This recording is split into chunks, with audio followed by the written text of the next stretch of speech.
talking about everyone wants to lose weight? Sounds good. I mean, what are we talking about, Michael? What's the topic today? And I love how just like so informal we are most of the You're time. like, you're maybe, I wouldn't even call you like a surfer dude because it's not like you have that persona, but you kind of have that like type of approach. Sure, we'll figure it out. We'll figure it out. It'll be fine. What could go wrong? Yeah. And if it's not, all right, it'll be fine.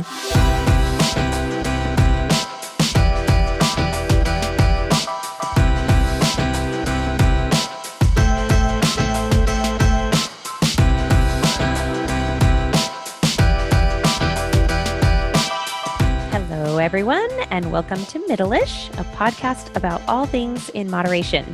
I am Erin Green. And I am Michael Gray.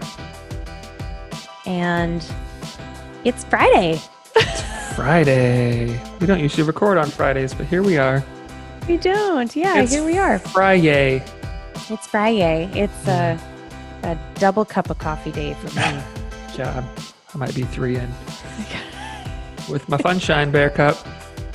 Gosh, don't you like a little change? I changed mine up today. I have 2, so I like just alternate every other day. And E You have for 2. Erin. Yeah. We 2? have more than that. But Okay. I have 2 that I use typically. So I just kind of go back and forth. Those are Dad's cups, huh? There's the Care Bear cup, and there's one that says, "This is what the world's coolest dad looks like." And it has an arrow pointing at my face. So I did not buy it for myself. I did get it from my girls.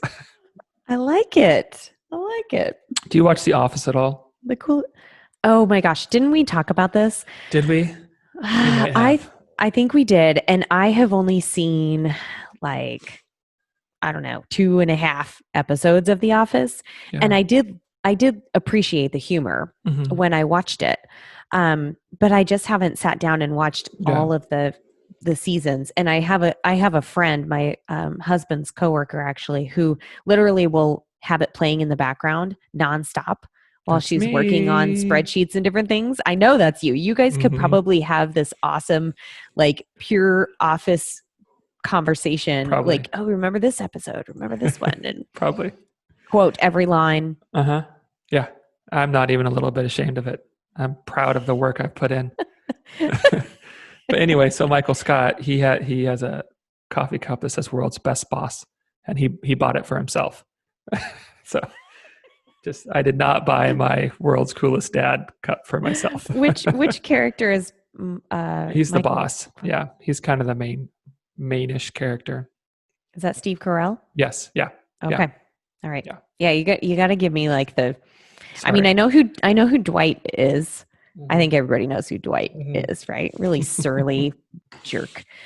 Anyway, I should watch it. You should. Yeah. I'm shitting on you. You should. This is what you should do with your life. You said that quickly enough that I wonder if our audience is like, hold up, what's happening? Should. You should get the L in there. Shoulding on you. Not shitting people. No. Let's just say. No. Come on, guys. Our listeners. Our keep it clean. dirty-minded audience.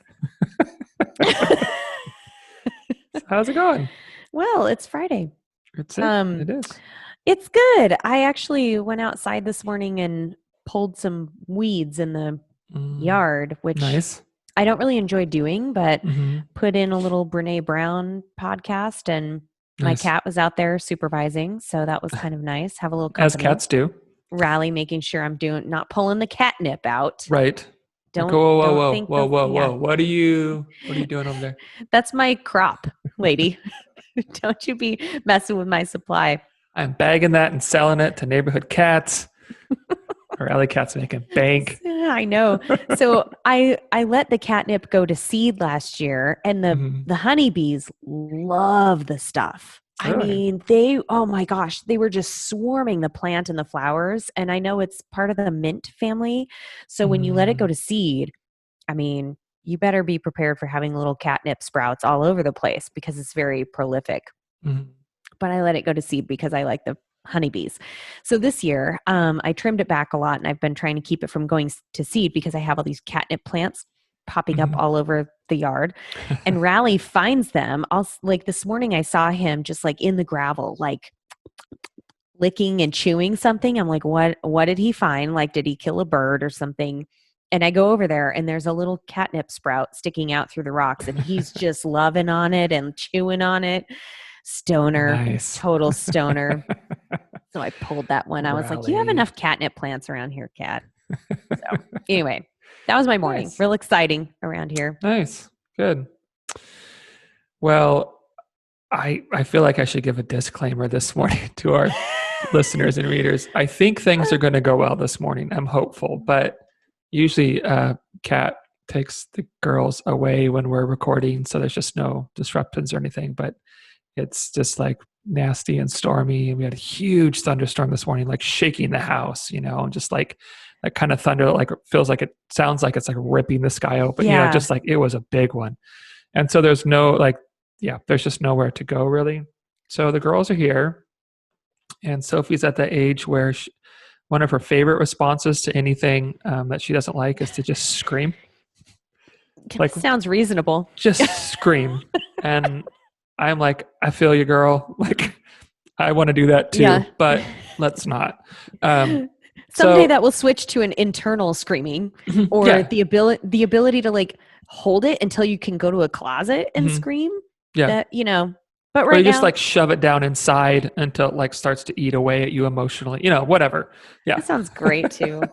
One way to deal with it. So poor Kathleen has the task of trying to keep them super quiet for a few hours while we do this inside. You shared with me though that it sounds like Kathleen has a pretty good plan in place already.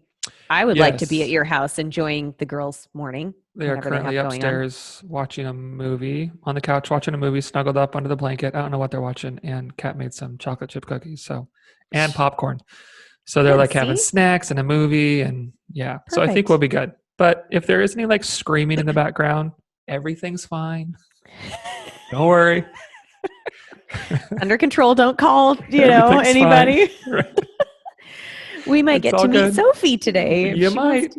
She might just need to come snuggle in my lap and hide her face while we talk. Yeah. That's all right. I'll see if I can wrangle the rally cat and put him up here on screen. There we go. Maybe that'll entertain her. Yeah. This podcast might take on a whole life of its own today, fellas. Like keeping it real, right? Yeah. Keeping it real. Yeah. So, you want to dive in? Let's talk. You wanna lay out our topic today? Like how I just throw that on you? Today's sure. Hey, you want to do this? Put me in, coach. I'm ready. Let's do this. Nice. One of the things Michael and I have realized, and Michael, stop me if I'm speaking out of turn for you, but I think we've talked about this. I think we've talked about this enough that we both have a pretty good understanding and agreement on this. Many people that come to us are seeking weight loss, and it may not even be what's first and foremost. Some people might come to us because they, are just wanting to get healthier, or they, I don't know, have a fitness goal, or they need to just change something about their diet. But I put together like an assessment form for people to fill out before we meet. And almost all the time, I will ask, about what's their current weight, what's your usual weight, do you have any, recent weight changes, that kind of stuff.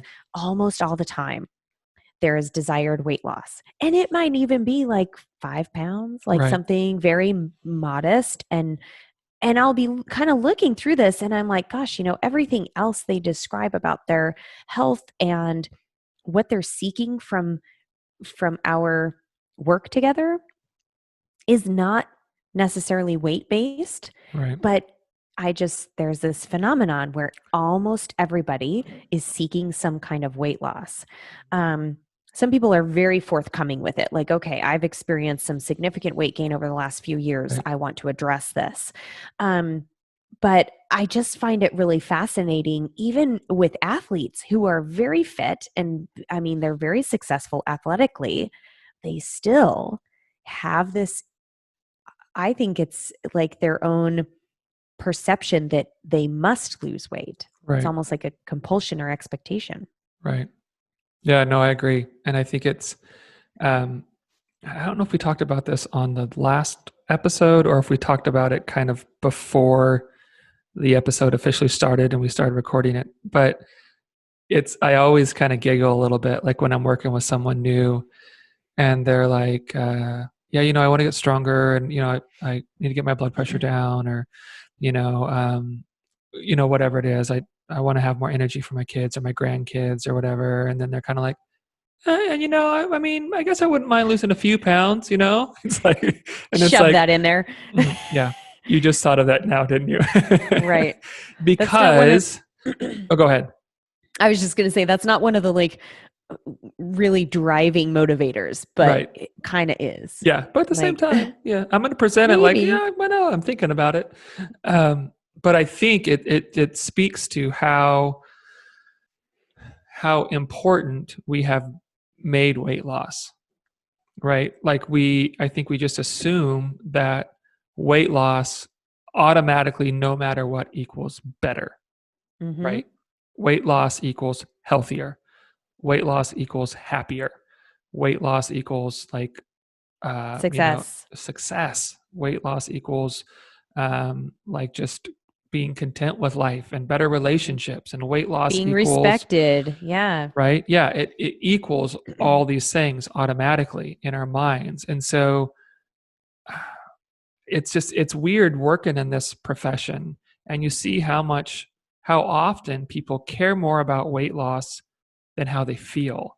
They care more about weight loss than like their blood labs, like they care more about weight loss than just like how rich their life is. And it has such a high priority and really has such a, like, in my opinion, real low level of actual importance in the quality of someone's life. And it's just, we have, it's just like, it's so lopsided. It is. It's definitely skewed. And one of the things I will approach with people when I see that on their assessment form and we have our initial consultation, I'll kind of ask them, on a, priority scale, is overall health more of a priority, or is this weight number that you have in mind more of a priority? Yeah. And where do those two, possibly intersect, or where do they overlap, or where do they completely diverge? And I'll have these conversations with people. And I think, first of all, many are taken aback because they expect the dietitian or the personal trainer or whoever, the fitness professional, to just basically be in agreement, like, oh yeah, I can get you there. Sure. This is what you do, X, Y, Z. And we'll talk a little more about specifics on that and what it can take to get, smaller physically and leaner physically. But people are surprised that I sort of present it in this way, like these two things, healthier and weight loss, might be mutually exclusive in a lot of ways, depending Often on the individual. Yeah. And people are kind of fascinated and shocked by that. And I think sometimes it's a bit of disappointment because it's not my resistance to helping somebody achieve that. And it's not that I don't believe that weight loss can have a positive impact on someone's life. Absolutely. It's more the exploration of the why and what's behind this. What are you looking for? What are you seeking? And I think you put this perfectly into a question before we started today, like, how will life be different with this weight loss? What are you really after? Yeah.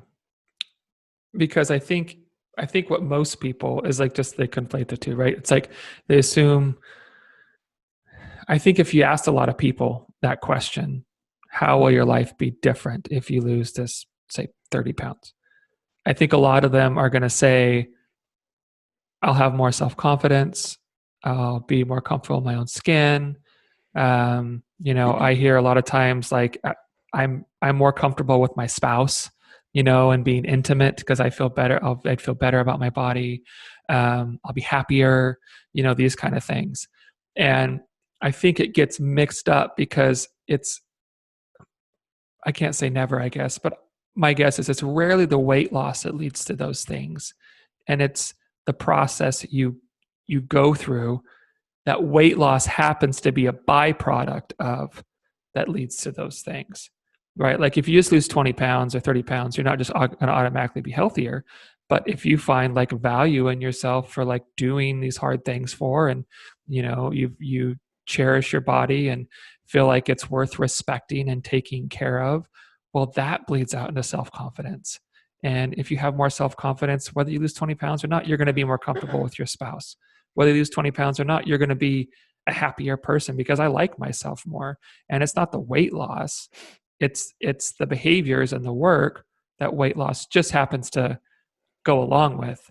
But I think it gets so conflated. Like it's just about weight loss.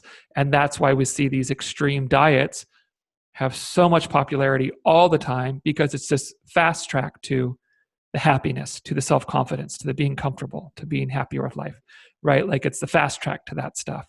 And you skip all the work and you get there and it doesn't change anything. And don't you think that the self-worth and the confidence and the things you're talking about actually come from the process? Mm-hmm. I think they do. Yep.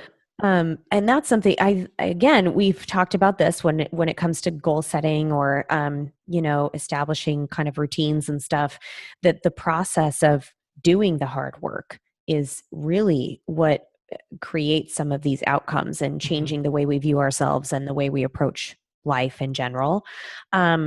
So when I think weight loss is, kind of a measure of achievement for people. Like, I know that I've done this hard work and this is how I realize it or see it, is this physical change in my body. Whereas if we could get people to kind of focus a little more on what are some of the intangible things that you could glean from this process or these changes, they have nothing to do with weight loss. And there could be a whole ton of other measures that people find through this.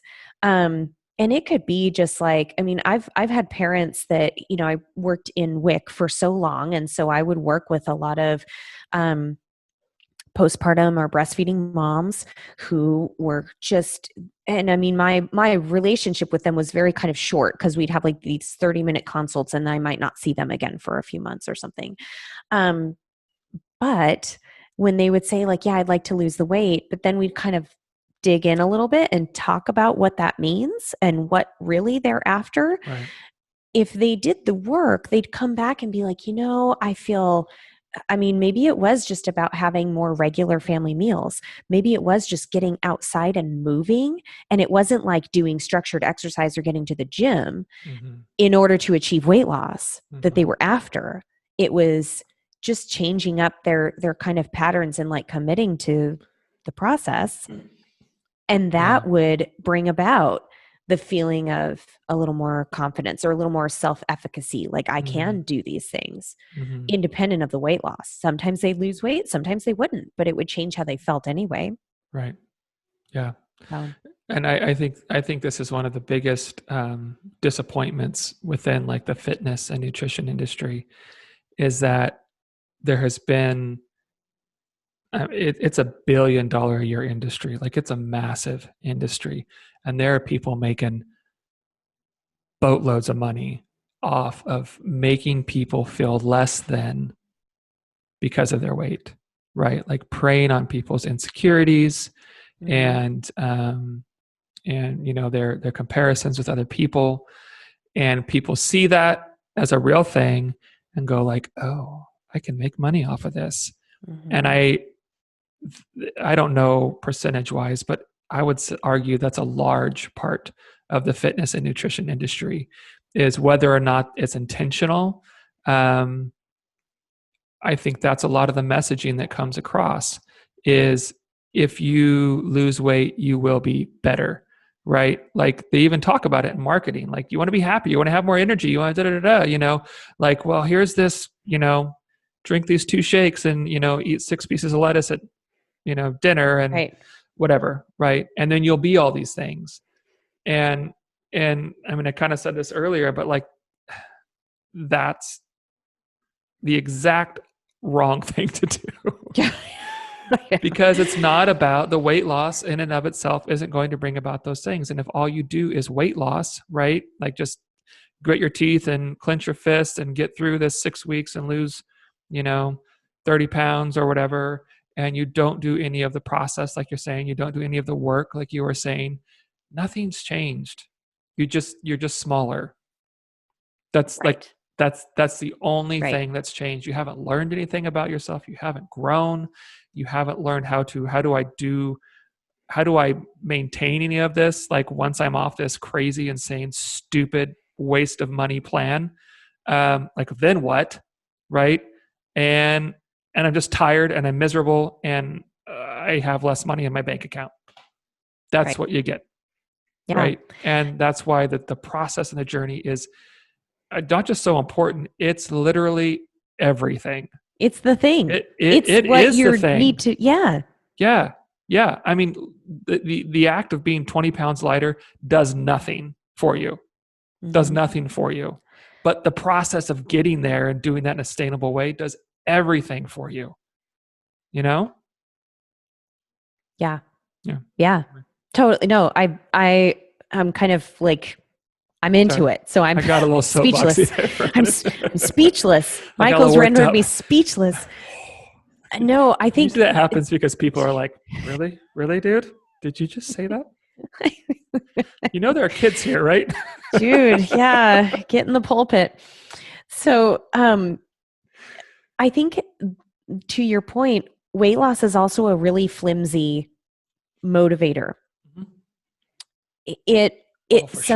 Some people it'll kick them into gear, right? Like that fitting into the dress for my kid's wedding or the suit, for this job interview or whatever. Like, oh, I need to go down a pant size, or I want to look like those runners that I'm getting on the line to run with, that is a pretty flimsy motivator, meaning it's really easy, I think, for people to kind of brush that aside, or to when shit gets hard, mm-hmm. when it comes to change in the process, it's really easy to kind of be like, oh, well, that doesn't, maybe I'm not so into that, or maybe that's not such a strong, I don't know, thing I want to achieve. Right. Whereas if your deeper why or your deeper motivator is something that really speaks to your values as a person and in life, and you have like and you said it perfectly when you mentioned marketing hits on emotion. Mm-hmm. I mean, we have to acknowledge that when it comes to societal messaging around thinness, right? That it hits on these emotions, basically triggering people and telling them you can feel or be all of these things, mm-hmm. if you're thinner. And so we're going to kind of hit on those emotions. How can you, and this is like a really deep kind of, I don't know, conversation or almost like a therapy journey, I think, for people to have. Yeah. But how can you evoke those same kinds of feelings of achievement, success, self-worth, all of those things without relying on weight loss as being the measure? Right. I'm trying to remember the research, but I know I've come across it in my reading about disordered eating and societal kind of grooming that we need to look a certain way. Mm-hmm. But if you ask people to picture a successful man or woman or whomever, and you give them sort of these descriptors that have nothing to do with physical appearance, like they're very confident or they make a lot of money, they're very engaged with their family, they drive a nice car, all of these things, people will generally picture a thin person. Mm-hmm.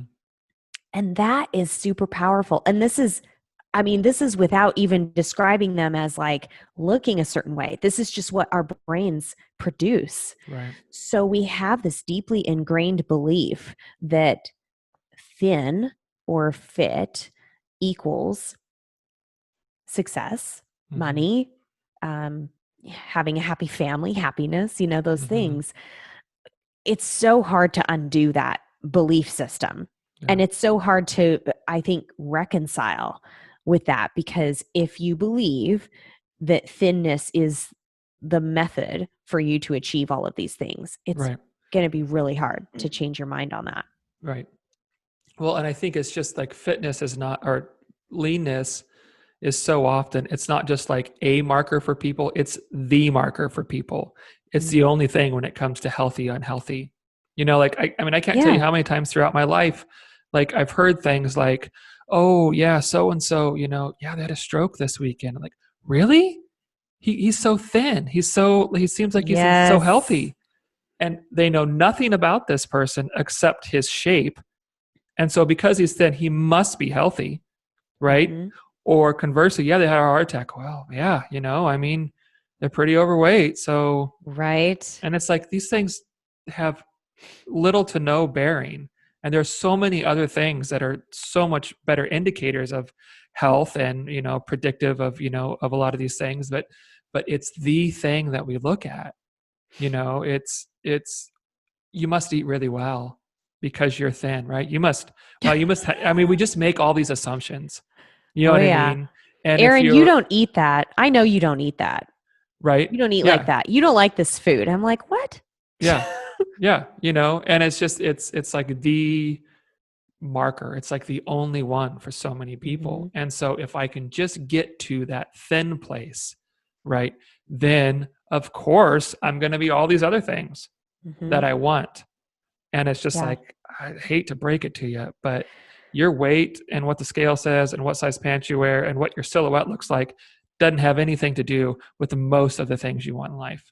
You know, I mean, yeah, sure. Like there are things like carrying a lot of extra weight can like have some negative impacts on your health. It doesn't mean it absolutely does.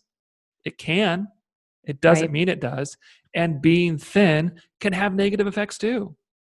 Right? Oh, yeah. Like I've known some really physically unhealthy people who have looked great.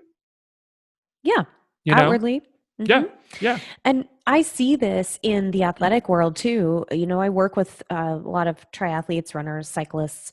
And there's this very strong, I'm still kind of figuring out the crux of this whole thing, because you can't deny that, I mean, just the lessons of physics, that moving a heavier mass uphill takes more power, right? So like with cycling, for example, there's just this power to weight ratio that people get hung up on. With running, it's lighter equals faster, so there's this belief in the athletic world with a lot of these endurance events that lighter equals faster, thinner is better. I can always whittle down a couple pounds or whatever. What I notice though is a lot of people that want to do this, like they really want to, lose however much. And it might even be a small amount of weight, but they're looking at it like that's the edge. I just want to see, I want to see if I can get faster by doing that. Yet the process of all of the other factors in their lives is like effed. I mean, they're like not sleeping enough. Right. They're not practicing recovery well. Right. They're stressed to the max because their job is high demand. They're not executing their workouts the way, somebody might if they're really trying to achieve that top end. They're not acknowledging the genetic factors that come into play. So there's, it just to kind of show that this happens with even those people that are very physically fit. And I mean, you might see them on the street and think they're a specimen, like they're super lean and they're very, healthy looking outwardly. But even when we get to that kind of top end of athletic performance, there's a trade-off to being leaner and to losing weight and to really trying to whittle that down. And for a lot of people, it's not very realistic to really get into the weeds, so to speak, while also nailing all of the other factors that really influence athletic performance. So that's another, just another perspective. Those people that are not seeking weight loss because they think it's a healthier way to be. They're seeking weight loss for athletic performance or whatever, or even that sense of achievement that you and I were just talking about. But with little to no regard for the process of all the other factors that are involved. Exactly. And then there's also, just to tack this on that, is that, when an athlete loses weight, well, some of that weight is going to be muscle mass. Absolutely. And what determines force and output and power? The amount of muscle mass you have. Right. So it's like, so you may weigh a little bit less, but guess what? Your engine's not as strong. So, okay. The trade-off. Sure. Like, yeah, you may just be shooting yourself in the foot. Because having a little bit more weight on you means that you can put out more power, and so you're stronger up hills and have more endurance and that kind of stuff. And so if you lose some of that weight, you sacrifice that. So did you really come out ahead? Yeah. And I work with a lot of people with disordered eating. I got my master's research in prevention of eating disorders. So this is something that I am very passionate about, and I always kind of have on my radar when I hear about these ways that people are wanting to get leaner or monkeying with their nutrition. I think now the scientist in me wants to approach some of these things in a really geeky way and geek out on the numbers and really start getting into the sciencey kinds of things, whether it's carb cycling or whatever. So there's part of me that really appreciates that aspect of nutrition. Then there's part of me that also appreciates the trade-off again of these behaviors and these changes. So once you do really start focusing in on, the very acute management of nutrition and that approach of counting everything and really externalizing what tells you how much to eat, what tells you when to eat, what tells you what foods to eat. Outsourcing that. Totally. Okay, this graph tells me exactly how to do it, instead of actually listening to your body's cues and, your engagement with your family and all of these less tangible aspects of nutrition and health. Again, the trade-off is I often see people go down the rabbit hole of this external management. And then, I'll end up working with them to try and undo all of that. You got to trust yourself around food again. We got to stop vilifying certain foods. We have to get you recovered enough and get your body robust so it can handle this without breaking down all the time. So there definitely is a Middleish approach to all of that stuff. Exactly. Yeah. So I need to go back real quick and clarify something I said just a little bit ago. So I said that something to the effect of that people are surprised, when someone thin has a stroke or something like that, because then I use the term they look great. So I think that's a pitfall of something that maybe we hear a lot, and that I wish I hadn't just said in this podcast, because I think that's the implication, that thinner looks better and great and heavier doesn't. And that's not how I meant that. But I think that's this sort of underlying current of society of just things we hear. And so I just want to clarify that real quick, that I take that back. that's not the phrase that I wish I would have used, because I think that looking great is really not in any way dependent on size or weight. So I just wanted to clarify that real quickly. Oh, I appreciate you bringing that up. And I would like to share that when you said that, what I heard was the canned response that people have when somebody loses weight, or when we judge on just an appearance.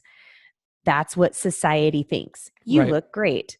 And I can't tell you how many times and those of you, if anybody is listening that has posted about their weight loss journey, say on social media or something, and I make a comment, I really am aware of how I phrase I'm happy for somebody making a change that they feel good about, regardless of what that change is. And I'm so acutely aware of saying something like, you look great. Right. Because, as you just pointed out, that basically says, well, you didn't look that awesome before, or because of the weight loss, you look great. Right. And what I try and say instead and is, sorry, without any regard for how they got there. Totally. Yeah, right? totally. Like it may be incredibly unhealthy, but like, oh, you look great. Keep doing what you're doing. Right. And it's like, I don't know what you're doing. It may be a disaster. Or it kind of reinforces that message that because I lost weight, I am worthy of compliments. I am worthy of praise. And so I am very careful about how I phrase things with people. And it's not that I don't love dishing out compliments. And it's not that I don't appreciate somebody's journey. It's more like, I'm so happy that you have found something that makes you feel good about yourself. And I'm so happy for your, the changes that you've made. A lot of people say that they're in less pain, like their joints hurt less, or gosh, I'm sleeping better. I fit into those clothes that have just been sitting in my closet and have been a source of angst for me. Those kinds of things have emotional worth, and I'm genuinely happy about it. I really don't want to put the emphasis on how you look and to send the message that you look great just because you've lost weight or just because you're this size. Exactly. So thank you for bringing that up. That was a really good point. Well, I just felt like it wasn't very clear how I felt like it just could have come across wrong and seemed like I'm reinforcing something that I really don't want to reinforce. And I just wanted to and we all clear. fall into it though, don't we? Right. It's really easy. It's really easy. Because in all of those comments, like say it's a social media thread or something, and somebody, says like, hey, I made all these changes and I've lost weight. Everybody is like, you look great. You look wonderful, blah, blah, blah. And it's not, and please don't take this, anybody, as, shaming somebody for saying those things, because I think they come from a very like loving and well-meaning place. Absolutely. I am concerned about the message that it sends, and that it reinforces this concept we're talking about, where everybody, and that's the title of this podcast, everyone wants to lose weight, because that's what it kind of seems like. Very rarely will I come across a client who's like, nope, I want to stay where I'm at. I feel good. Like I'm happy with this. So I think some of these, and they're very nuanced, and you might, probably feel a little bit self-conscious now if like you're commenting on somebody's appearance or weight, or if you're promoting weight loss. That's not the whole point of this podcast. It's really just to kind of bring about this conversation about where does this come from, and just getting back to the original point, Michael, about what do you hope this weight loss will give you? What are you seeking? Yeah. Yep. No, for sure. Do you want to bring up that infographic now? Yeah, I really like it. Seemed like a good time. Yeah, I was just looking at our, our bullet points here, which I'm the one that puts the bullet points together, because I think that's how my brain processes this information. Michael's like, sure, we'll talk about. Also because Michael's not going to do it, so there's that. I mean, that was very kind of you to just only say half of that. But so what I'm going to put up here, if you're listening, is an infographic from a company called Precision Nutrition, and that's who I got my nutritional certification through. Erin's really familiar with them too. They're a fantastic organization.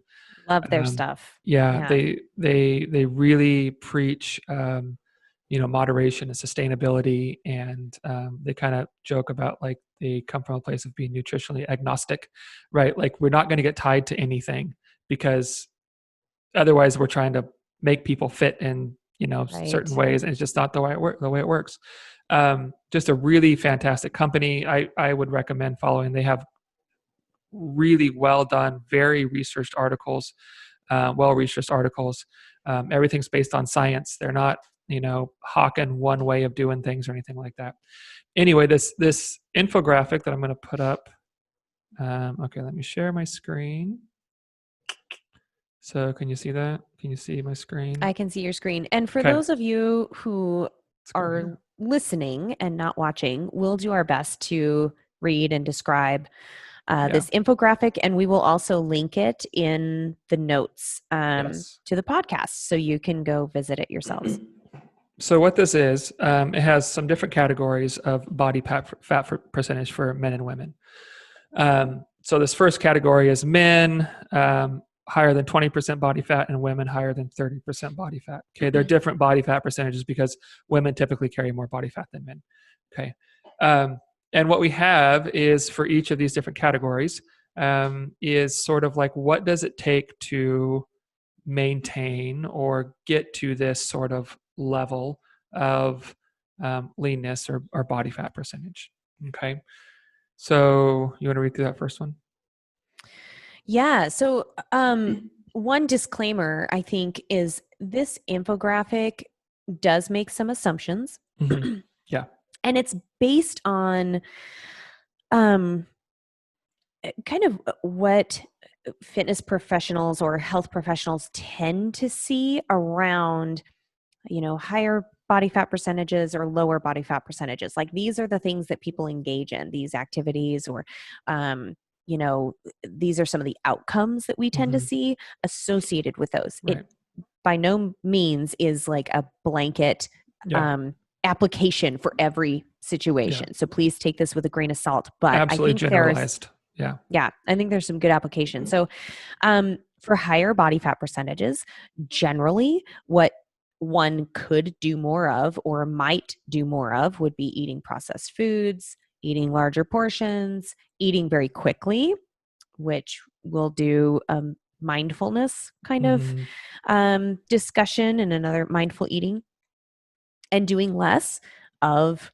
exercise, eating, whole unprocessed foods or less processed foods, not balancing meals. So that would be like not paying attention to, are you including, the protein, the vegetable, the starch, or are you including a variety throughout your day, building out meals and snacks based on the nutritional value of those foods. A lot of people will suffer from less sleep or poor quality of sleep and not practicing stress management. So what I love about, as it goes through the different percentages of body fat with each of these scenarios, is then people can start to pick out, oh yeah, I do suck at stress management. I'm under a lot of stress at work right now, or life is really stressful. And then you can start seeing, as the infographic goes through, like, well, this might actually impact your body composition if you modify these factors in other ways. So if you want to add to that or scroll down, Michael. Okay. I want to say one thing real quick. What I like about this is that it's not just like what you eat and how you move your body. Yes. Right. It's like there are other factors, like we've talked about a lot, right? Like stress management.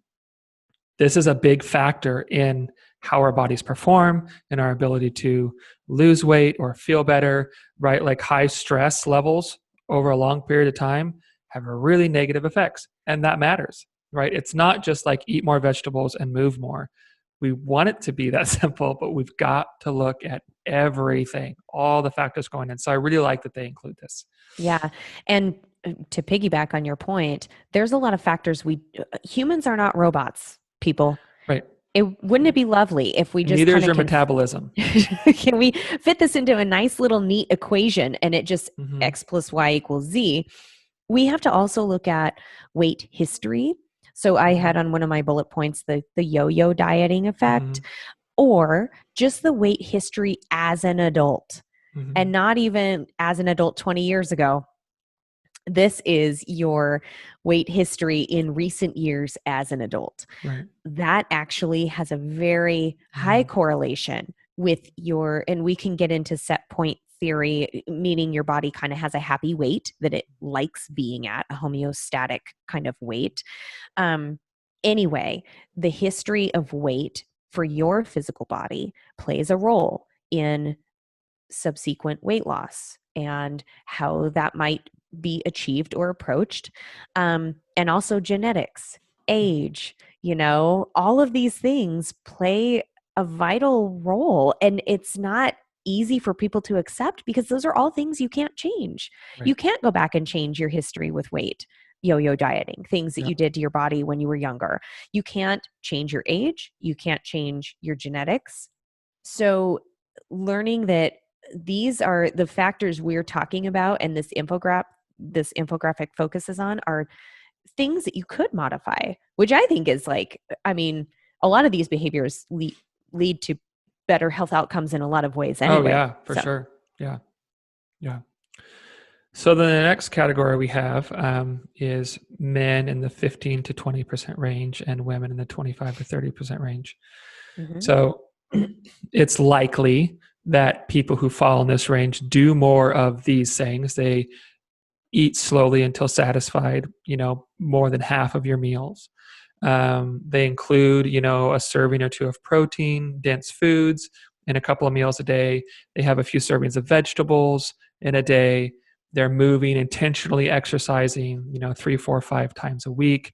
And they're less likely. It is less likely that they are, it's likely they're doing less of these things: eating fewer processed carbs, drinking fewer caloric beverages, that kind of thing. So probably just being a little bit more mindful, right? Mm-hmm. I think a lot of this is just mindfulness, that from that first category to this one, it's just kind of an increase of mindfulness. Like, okay, am I being intentional and like making sure I'm getting some fruits and veggies and, maybe limiting some of those more processed things I'm getting? Am I being intentionally like moving my body some during the week, that kind of thing? Which really, if you look at the difference between the two, it's not a huge difference. No. And as far as what you're doing. I love that I've worked with a lot of people who, when we kind of start on this, health journey, whatever it is, focused on changes in behavior. Mm-hmm. People will often go from that first category we discussed, where there really is no awareness mm-hmm. of what you're doing for your health. There's mm-hmm. not really attention to how you're eating, how you're putting mm-hmm. meals together, what kinds of foods. There's not really attention to physical activity or mm-hmm. getting enough sleep. All of these things we know can influence health. This category is putting some attention on that. So a lot of this is just a shift in awareness. And I'll have people come back and be like, I never really thought about what I ate. Mm-hmm. Like they just, the writing it down and the kind of micromanaging it feels really bizarre to them, because they're like, I just never really think about that. Right. Once they do start thinking about it and build awareness, again, we didn't suddenly go to like this, like 0 to 60. All of a sudden you're having to count like macros and you're eliminating all these foods and you're buying grass-fed whatever, all of a sudden you're just like more aware, and you're kind of putting these very simple targets into play, and that can lead to better health outcomes. Yeah. So in the interest of time, I kind of want to go down, because this has like multiple categories. I kind of want to go down to like some of the really lean categories and just talk about maybe these last two. So this one is a body fat percentage for men, 6 to 9%; for women, 16 to 19%. So before we dive into it real quick, sorry. Yeah. Talk over you. I just want to say something. So I think that these last two categories are the categories where I think a lot of people aspire to get to. And they feel like, I want the 6-pack. I want to be ripped. I want to be super lean. I want to look muscular. I want to take my shirt off on the beach and have people go like, damn, like these are the things I want. And if I get there, it's only good. Like if I get there, it's only good things, right? Like it'll just be like, you know. And so what I like about this infographic is it really looks out, okay, so here's probably what you got to do. And here's probably what you have to avoid. And it really lists out the costs, the high cost of being at a really lean level with your body. Yeah. Sorry. So eating slowly. No, that was a good point. Thank you. Okay. You're welcome. I keep thinking like, there's lots of things you could probably do to have people be like, damn, when you take your shirt off, like, right. I don't know, piercings or like yeah, tattoos or I don't know what else. There's lots of things. That's a road I don't know if we want to go down. Gotta lighten it up a little bit. You know me, right? This could go south real quick. I know. So eating slowly and only until satisfied at 95% of meals, that only until satisfied piece is really important because there's a distinction between eating until satisfied and eating until full. And we can talk about that in a future podcast, but 1 to 2 palms of protein dense foods at each meal, 1 to 2 fists of fibrous vegetables, 1 to 2 thumbs of essential fats, 1 to 2 cupped handfuls of minimally processed carbs after workouts. So now we're getting really specific about when you can eat certain foods. Calorie and carb cycling. So that would be like targeting most of your carbs and calories around your workouts or around certain times a day, and then restricting those things at other times of the day. Exercising 60 to 75 minutes daily. Which daily, people, that's daily. Let's be realistic about how this might fit in. 4 to 5 exercise sessions weekly, working hard and breaking a sweat. So this isn't just going out for a walk. This isn't just like an easy cruise on the bike. It's not just going in and kind of working the machines in a light way in the gym. Sleep 8 to 9 hours each night and de-stress for 20 minutes daily. So go ahead. I was going to say that one is really important. Do you know why de-stress is all of a sudden included? Because doing all these things and living this lifestyle is stressful. You're imposing a lot of stress on yourself. So if like life is already stressful and you want to be like, yeah, I want to have 6 packs, well, you're in for a hard road because it's not just all easy and good things getting here. It's a lot of stress that you have to manage as well. We think, it's just like, oh, if I can just, get my willpower and whatever, I'll get there. It's like, no, it's a lot. It's a lot to manage. And a lot of people, even at this level, even at these levels that we have here, which isn't even the lowest level, are outsourcing a lot of these things. Right? They're working with like meal companies who send them very specific macros so they don't have to do it. They're working with a coach who is monitoring everything daily. They have daycare for their kids or like they work from home or this whatever. Start to becomes your life. This is what you're doing. And even more so at higher levels of leanness. So I just wanted to point that out. And I will say when I work with athletes, triathletes notoriously do high volume exercise. So a lot of these things, people would look at this and they'd be like, I'm already doing most of those things and I'm not, where I want to be. Well, let's start kind of whittling down some of this stuff, like the 1 to 2 thumbs of essential fats each meal. I mean, that's something that's very restrictive and it's very specific. What about the 8 to 9 hours each night of sleep? What about the de-stressing for 20 minutes a day? These are the common themes I see, especially in high achieving athletes. They just, like you just described, they don't have the bandwidth to fit all of this in. And at some point, something has to give. Something does. For a lot of people, it's sleep. For a lot of people, it's that like taking the 20 minutes and just de-stressing and being very mindful. So a lot of this is being realistic. And sometimes the pushback I get is, well, other people do this by being high level executives and they sleep 6 hours a night and they blah, blah, blah, and they just do everything. They achieve everything. And my response is, 1, they're not you. Okay. You're a different human. So let's focus on what is working and not working for you in this realm. And number 2, you don't know that person's story. No. They could be completely effing miserable, people, or they're not married. They don't have kids. They don't have anything outside of this control of their physical being and their work hours, right? Some people are just programmed in that way that this is what they do. If that doesn't work for you, or if that's not what you want, you have to be realistic how this fits in to your own life. Yeah. And then doing less. So just moving on to the doing less part, limiting carbs to designated higher carb days. So again, that's that carb cycling around the workouts and which days have more physical activity. Eating desserts and processed carbs one time every 1 to 2 weeks within reason. Yeah, I like that added on there. Well, every 1 to 2 weeks, but also within reason.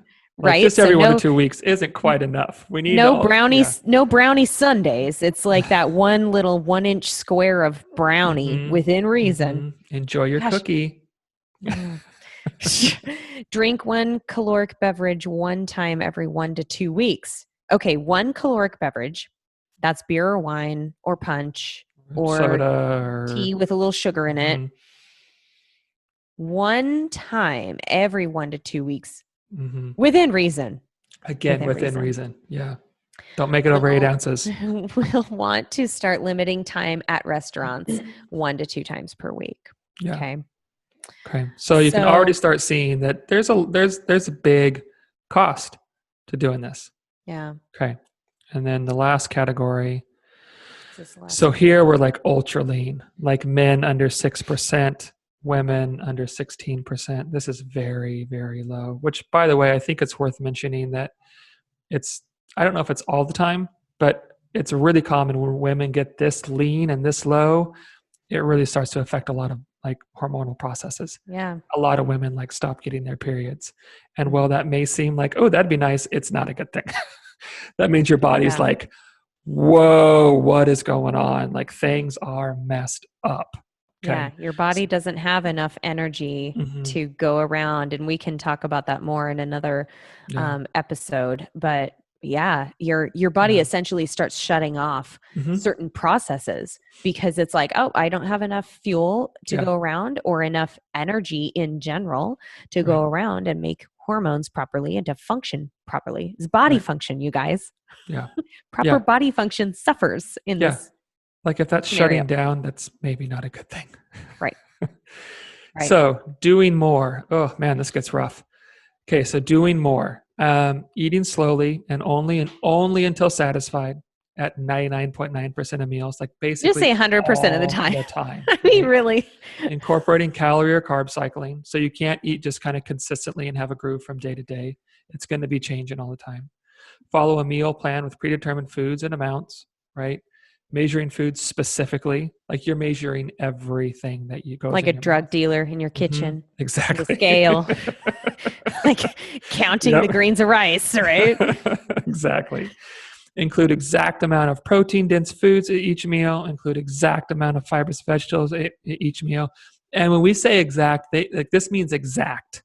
This isn't like, oh, kind of ish, right? It's like if it's 30 grams, it's 30 grams. It's not 29. It's not 31. It's 30. Include an exact amount of essential fats at each meal. Include exact amount of minimally processed carbs after workouts. Exercise 45 to 75 minutes twice daily. 6 to 7 exercise sessions weekly, working hard, breaking a sweat. Sleeping at least 9 hours each night and de-stress for 20 minutes a day. I'm kind of tired just reading that, to be honest. Like, it's a lot. There's a lot of exactness in there. Exact. Yeah. And I just want to point out something you said earlier, Michael, that, I mean, this is stressful shit to do. Like it's really hard. Stressful. And you guys, I'm a nerd when it comes to nutrition and like weighing and measuring and stuff. I've done that before and I know the numbers and the counting and I've gone down that road myself. Happy to share my journey if anybody's curious, but this is stressful. Like it's hard. And I mean, if you have kids and work and a life and a partner, or even just like the desire to enjoy food, right? This can be really hard. Yeah. And then so under the do less category, we have otherwise limited to designated higher carb days, eating desserts, processed carbs one time every 10 to 12 weeks. That's 3 months.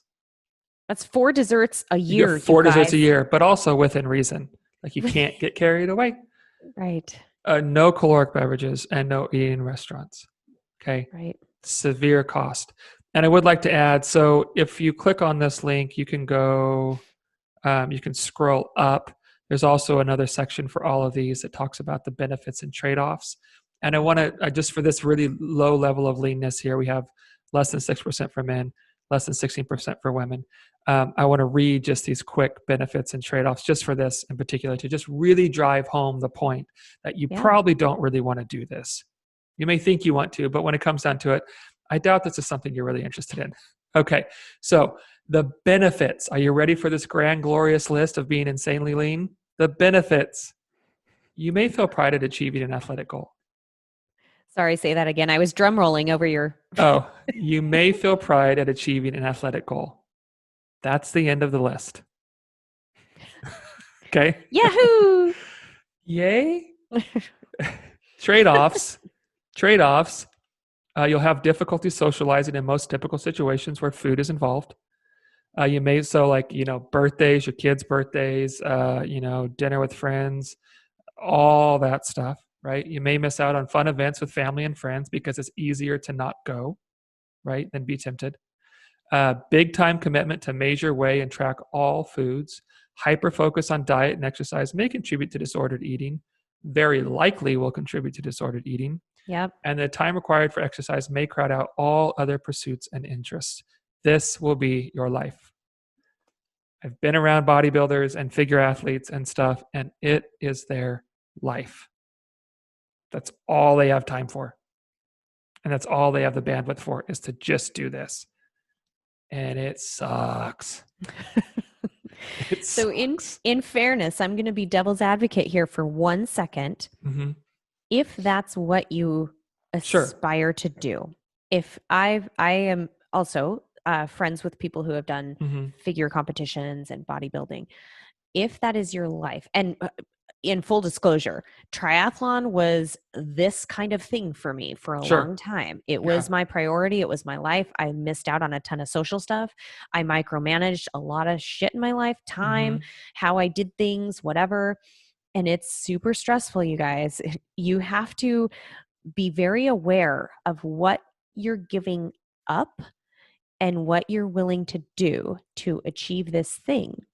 Right. So I think, to your point, Michael, when you say like, it sucks, that's because, I mean, you really have to be very intentional that this is very meaningful to me and this is what I want to do with my time and my resources and my energy. In my experience, and I think in yours too, the vast majority of people would really rather be somewhere in the middle. Right.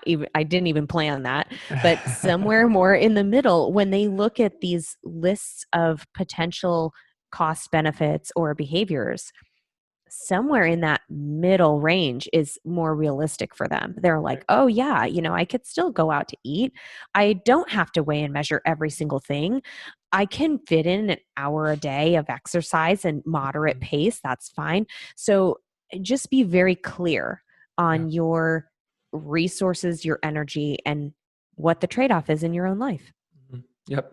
Nope. And I'm glad you said that because I think I implied something I didn't mean to. But I think it's really common for people to think, if I just can eat some more vegetables and I can get to the gym a couple times a week, and then I'm going to get my six pack. And it's like, it's a really high level of commitment for a long time. Yeah.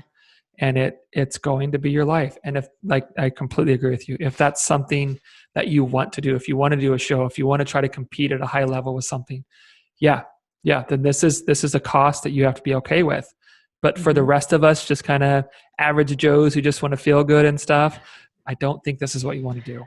No, I know. And the first time I saw this infographic was several years ago.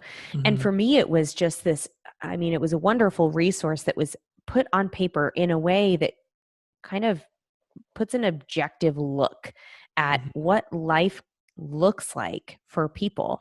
And this hits on emotional well-being, social well-being, all of those aspects of wellness that Michael and I have talked about in previous episodes. Health is far more than just the physical, what you look like, how much you weigh, your health biometrics. There's a lot of other aspects, financial health, intellectual health, and social, emotional, all these other Emotional. things. Yeah. So, and that's was something that this infographic I think does pretty well. Is it starts teasing out. I wish that it did put a little bit of financial impact, although it can be different for everybody, depending on the situation.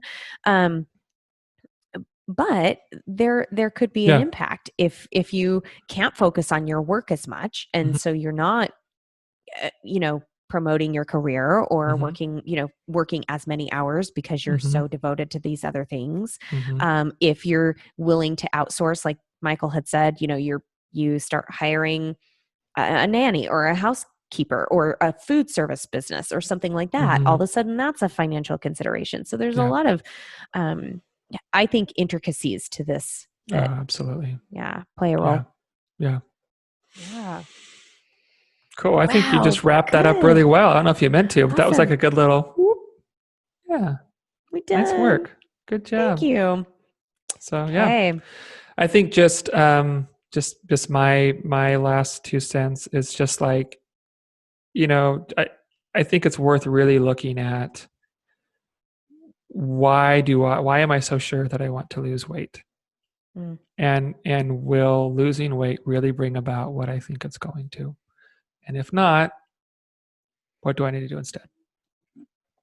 I think that's a lot of the work that you and I do, with people is, sure, let's start there. But it quickly comes to the surface that no, there's other things that we need to do to get us to where you want to be. Yeah. Yeah. It's good. So. All right. Well, thank you for listening. Meaning in the mundane. Yeah. Okay. See, you guys, if I didn't keep him on track, like what? Well, you know what I was thinking? I was thinking like cookies. No, I was thinking I've got cookies waiting for me. We made it this far without like any screaming or disruption. So let's wrap it up. Let's go. Because every minute longer that we take is like the chances exponentially get bigger that something's going to happen. But meeting the mundane. I totally forgot that. Okay. You want me to go? Sure. Okay. Are you ready? Do you want? I am. Oh, you can. Okay. You're ready. I can. Yes. Because I came up with this probably 40 minutes ago in the middle of us talking. Such an overachiever. I know, right? Well, at least you don't have to go first so that I can think of it. Hey, baby steps. Baby steps. I actually have 2. I was like kind of deciding between 2. So I think I'll do this one. So again, with my daughter Lila, putting her to bed last night, I laid down with her for a little bit and we were snuggled up, and just kind of the blue, she told me that she's thought through all these scenarios of like, what would happen if someone broke in and like killed you and mommy? Like, what would I do? Like, how would I get Sophie? How would I get out of the house? What if there was a fire? Like, what would I do? And she's like, has thought about all these different scenarios and it's like made plans. Right. Wow. And so we were just kind of talking through that. And I told her, I was like, I don't like that you've been thinking about these really sad, heavy things. I don't want you laying in bed thinking about that stuff. But I also love that you're the type of person who's thinking about these things. You know what I mean? That you're like, it's possible, unlikely, but possible that at some point I'm going to be in charge and I want to know what to do, and I want to have a plan so that I can keep my sister safe, or so I can, do what's best in this situation. And it was just a really cool conversation that we had around like, I love that you're the type of person who just sees that you may need to be way more responsible than you're prepared for at some point, right? And that you are ready to face that challenge and that you're doing work ahead of the time to be prepared for that. It just feels like such a mature thing to do. Wow. Like it wasn't like this fearful thing. It was like, I need to know what to do. And she even said like, Daddy, are there other scenarios that you can think of that where I may have to do something so I can think through them all, And she's just like wants to be ready. And I just told her, I said, here's what I know. I know that you are a very smart girl. I know that you're very brave. And I know that, that you think really quickly. Her wit is like unbelievably fast. Like that kid just like leaves us in stitches, like before you even know what hit you. And like, you can think on your feet and you're very smart And you just need to trust yourself to do the right thing. Like, I trust you to do the right thing if you need to with your sister. I know you're going to do the right thing, and you need to trust that too. But it was just this really cool, like totally unexpected conversation. I was like, oh, let's snuggle up and just talk about the day, but it led into this whole thing where I was just like the amount of pride I had in her, in that moment was just like immense. I was like, man, I could not be more proud of who you are. Oh. And just how, like, the way you've grown and developed and are willing to take on really, really hard things if you have to. So that was my. That's cool. And I, not being a parent myself, I'm always interested and kind of fascinated at some of the conversations parents are faced with, especially when it comes to talking about these very realistic but very uncomfortable things, like the what ifs. And I personally think that avoiding those conversations is not a great option, because kids, I mean, they're asking for a reason and they're going to find the answer one way or another. And it might not be a great answer if they, seek it out themselves. And so that's very, wow. I mean, well, you avoid talking about it with them, then they're just sitting with it themselves. It doesn't go away because you don't talk about it. And they're going to, And it was weird because it wasn't like I said, it wasn't like this, like, oh, what if you guys die? And it was just like, very practical kind of. I want to be prepared for what I may have to do at some point. Wow. And it was just like, oh my gosh. Wow. Yeah. Let's talk about like Care Bears next time we go to sleep or something. Lighten it up. Yeah. That's a good one. So I like that. So I went swimming yesterday. All of the pools, the city pools in Boise, are closed. And I personally don't feel super comfortable going to an indoor pool with questionable ventilation in the times of coronavirus. So I have been having like very sporadic swim sessions outside when it seems to fit. But I have missed swimming in a pool. And it's something that I did 5 or 6 times a week for years until I retired from triathlon. So a very like normal and mundane part of my life. And I texted a friend, my good friend that I have trained with for years, and we swam together. We did many of our long rides together, my buddy Brian. And I texted him and I was like, hey, is your community pool open by chance? Because I have gotten the impression that he also has been, we were a very close group of swimmers, our master's group that would go downtown and swim together every morning, 5:30. We're very just this group that's connected. We all know each other's like paces and which lanes you go into and who likes doing what workouts and whatever. And so there's been this really unfortunate like disconnection with our group.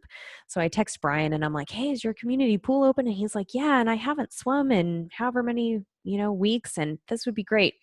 So we went and did a swim workout yesterday. And it was like one of the most basic workouts. And we were totally like, making fun of how slow we were and kind of dicking off and chatting at the wall and just, not super like, but I had this like realization as I was swimming with him. And I'm just like, this has so much meaning now. This, friend that I have trained with and swum with for years, and being in a pool, which I did like multiple days a week for years. And I'm doing it today, and it just feels so free and so like invigorating and so meaningful, because that has been compromised and taken away from me. So that was my meaning. Just being so thankful and grateful for this opportunity. And also to just be with a friend, because that connection that you build with somebody as a training partner in such a really long-term and deeply meaningful part of your life, that connection doesn't just go away because you stop training together, Right.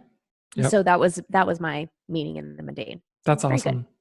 I love it when those things happen and you like find a renewed sense of joy in something that you've just had kind of, not that you lost joy in doing it, but it's just like you've done it so much. It's just a thing, and then when you kind of find a renewed sense of like, oh yeah, this is awesome.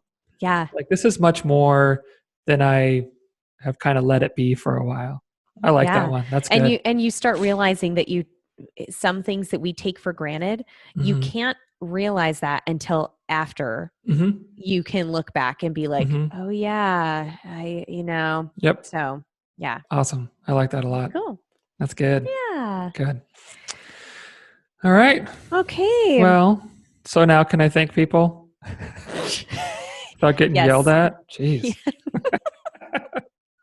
We're done, Michael. We're done. Thank you, everyone, for listening, for watching. We appreciate it. And as always, subscribe, share, like, comment, send us emails with your questions or comments or feedback or insights. We love all that stuff. Middleish@gmail.com. You can send all your stuff there. Excellent. Yeah. Okay. Right. Thanks for watching, everyone. Listening. Yep. Have a good week. Next time. Bye.